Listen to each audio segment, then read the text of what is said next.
welcome back. It's Christine again with the Artist Pod, and today I thought I'd talk a little bit about, building your own business, print on demand, those sorts of things. It kind of came up. I saw in one of the groups I was in, someone was talking about how they were ready to give up. They felt like a failure. They'd been at it. They were a puny failure. What tips do they have? They were ready to walk away, basically.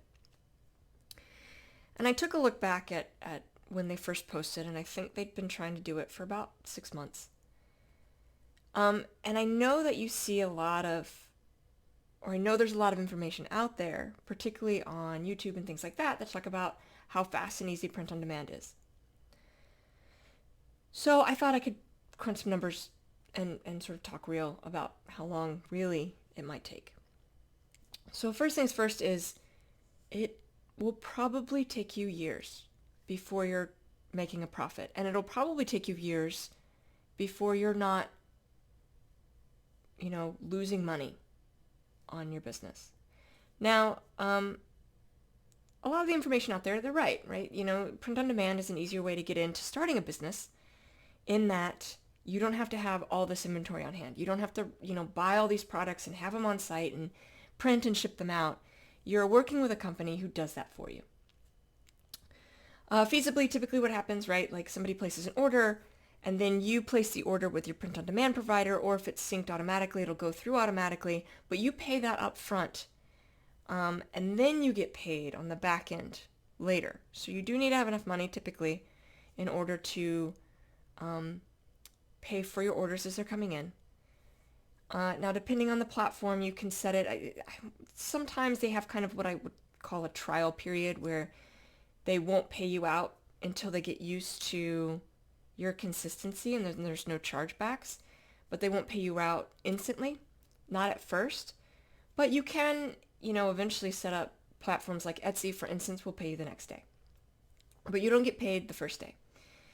And Shopify, they can all kind of pay by month, they can pay by week, etc.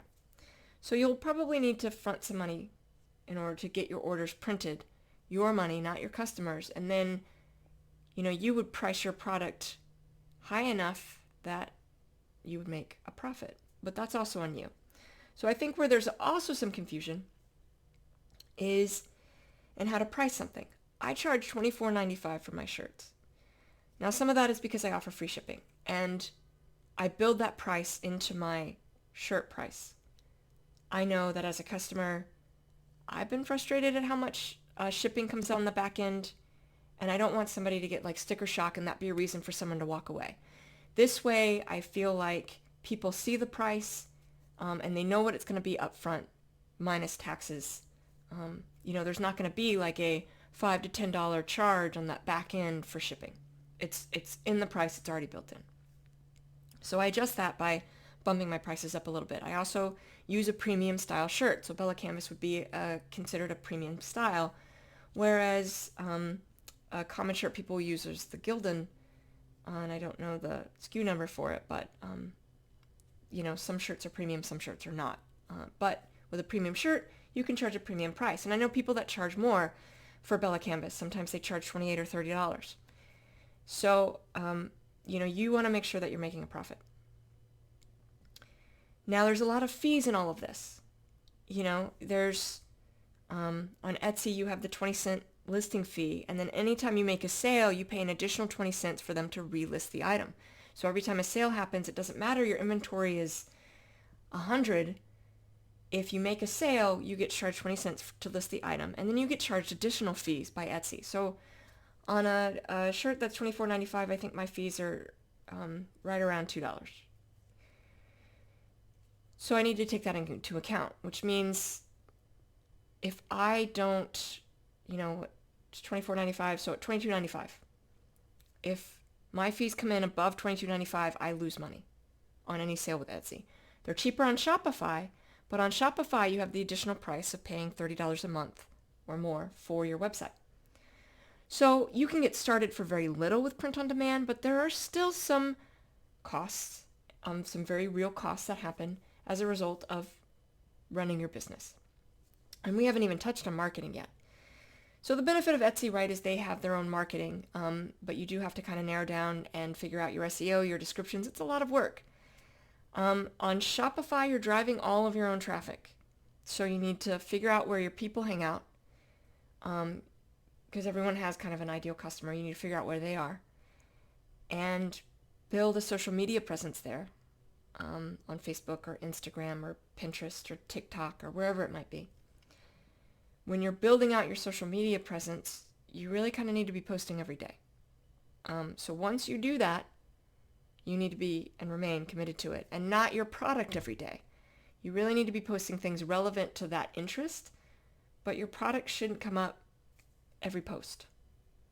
In fact, I'd say every fourth post is probably a better bet. And otherwise, post things that they find interesting.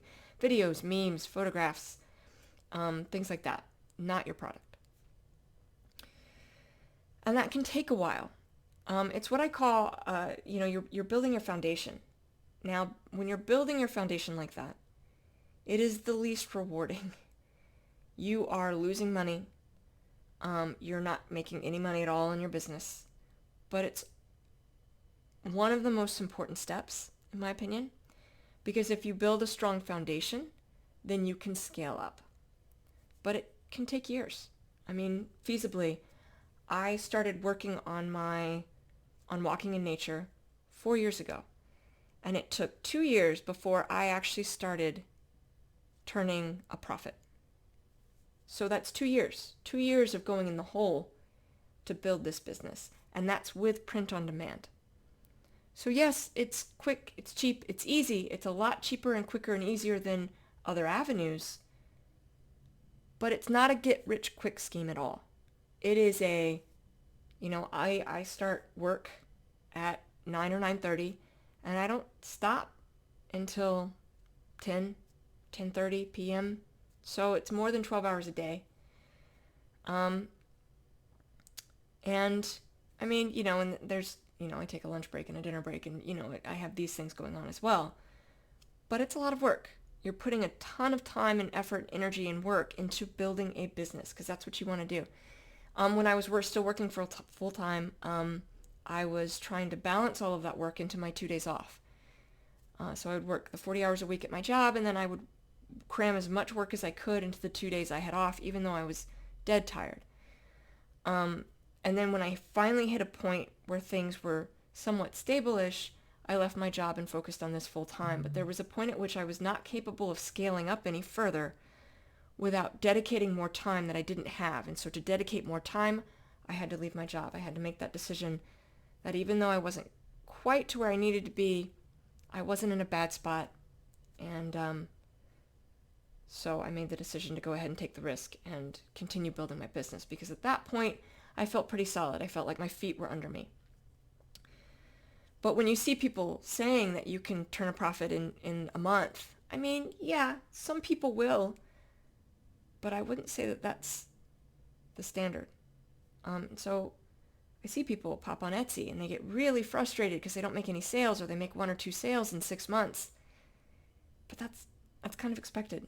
I mean, you haven't really built your business yet. Give it a couple of years of time and effort and doing that, because at the end of the day, what's going to make your business succeed is your persistence.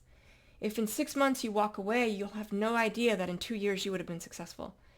And if you're constantly jumping from, squirrel to squirrel, you're never going to dedicate the time needed to grow the business. So yes, there's a lot of opportunity with print on demand. And I know that for a long time, I kept saying, gosh, if I'd only started this 5 years ago, I'd be in a better spot. Or if I only started this last year, I'd be in a better spot. And year after year, gosh, if I only started this last year, for years. But I realized that if I never actually start, if I kept saying this, then I would say that the rest of my life.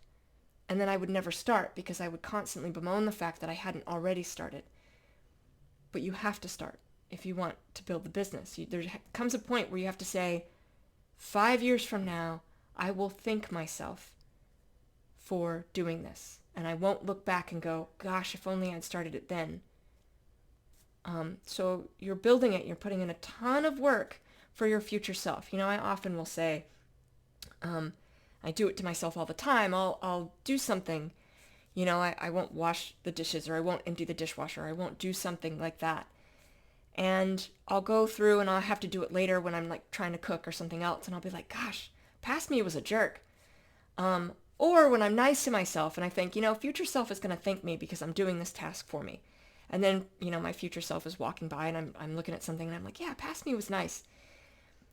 So think of it like that. I do it to myself all the time. And every once in a while I'm like, gosh, past me was a real jerk. Think of it like this. Your future self will thank you if you get started. Your current self will have to put in a lot of work, but your future self will thank you. But don't get discouraged. Don't let 6 months of no sales discourage you. The quickest way to success is failure. So fail quickly, learn from it, and then build your business. And that's how you'll be successful. Too many people give up too quickly. It doesn't work as fast as they're hoping. They see all that information or all the YouTube videos that are telling them they should be able to get it instantaneously and they think they can. But that's not what this is. This is building a business. And when you're building a business, it's different. That's not really the reality. It's going to take years. And again, some people it'll be quicker and some people it'll be slower. But the real key is don't give up. Don't get discouraged. Don't, certainly, and learn, constantly learn. Take a look at what your competitors are doing. Figure out and really hammer down who you think your customer is. Look at what, the similar items sell for. Are you pricing yourself out? Are you underpricing? Because that's also a barrier for buyers as well. If you underprice your work, they think it's cheap.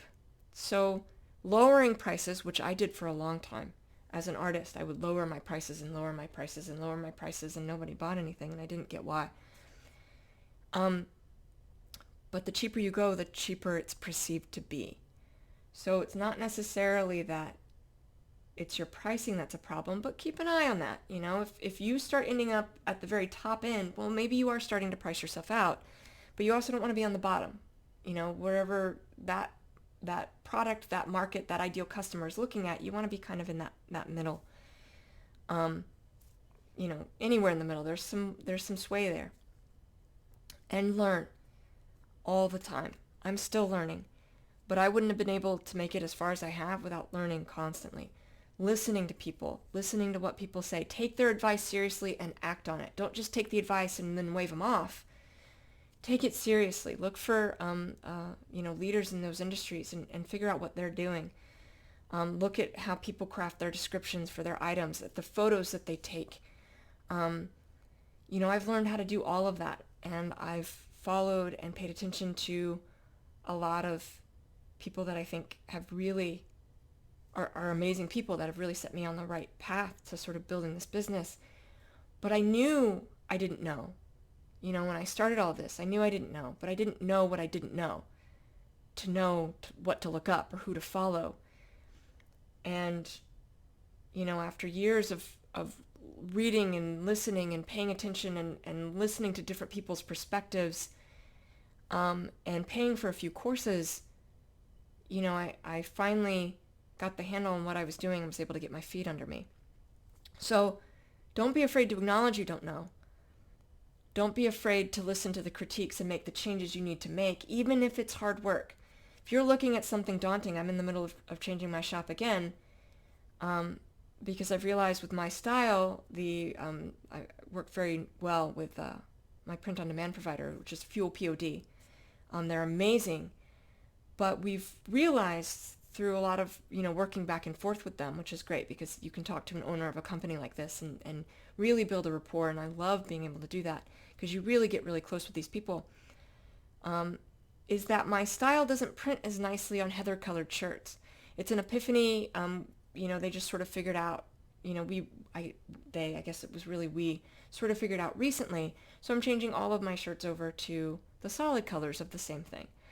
The heather has a polyester blend. It's not the first time I had heard that the blend color shirts sometimes don't take prints as nicely.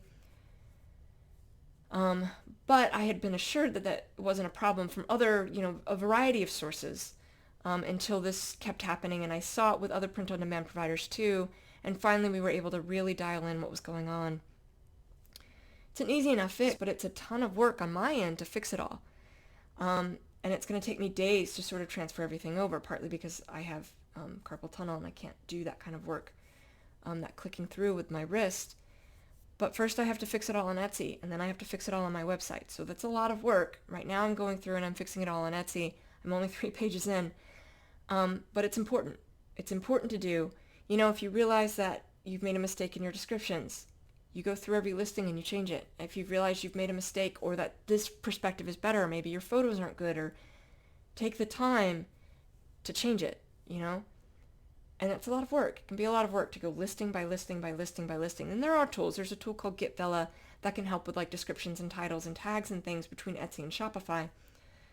But not as much when you're dealing with variants, the names for the variants, and then the photos. So that's why I'm having to go through every listing.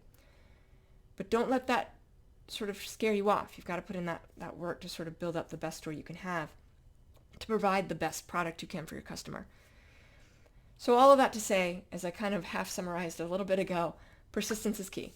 Don't let any of that scare you, but don't be surprised when it takes you a few years. That doesn't mean you're a failure. Just because it's taken you 2 years doesn't mean you failed at it. It means that you've maybe had a series of failures along the way, but that's great because that means you can learn from it. You know, if you don't fail, you can't learn what you did wrong. If you just got it right the first time, you won't know why. But when you fail at it, you know why it, hopefully you can learn why it didn't work. And then you can learn how to do it right the next time so that, you can grow your business confidently because you now know what you do need to do. Or you can build another business because you feel like you understand how to build that foundation out. So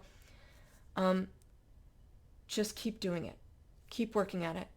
It'll take years, despite what you'll hear elsewhere. It can absolutely take years. But if you put in the work and you are willing to keep learning and listening to what other people are saying and taking that advice to heart and making the changes and researching your niche, you'll eventually succeed. One last point I would also say, to choose a niche you're passionate about, because that way you can work on it for years with very little success and you're still passionate about it, right? If you're a dog lover and you hate cats, but you make a cat page, how long do you think you can work on it before you're tired of it?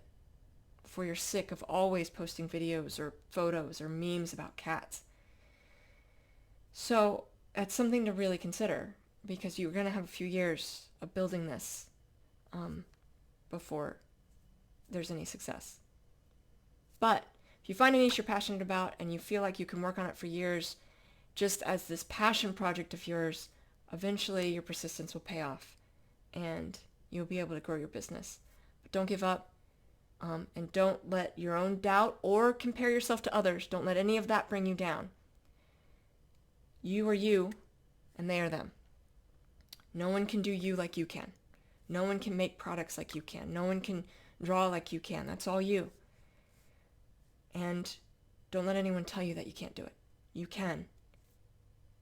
Just keep working on it. Keep being persistent. Don't get discouraged. And eventually you'll succeed. All right. So I knew that was a little different, but with what I saw in that group, I thought it was important to talk about, because there was definitely this feeling that this person thought they should have been successful by now. And at 6 months in, you shouldn't be necessarily. That's not going to be true for everybody. It's going to take a little bit more work than that, a little bit more time than that. So I just wanted to make sure that that was clear, and that, you don't quit at 6 months in because you haven't seen success. You just haven't seen it yet, but it's there. It's in front of you. Just don't give up. All right. So I hope that was helpful. In the floating nether next to me, I have other videos of art tutorials I have done, and I will see you all soon. Thank you so much. Take care.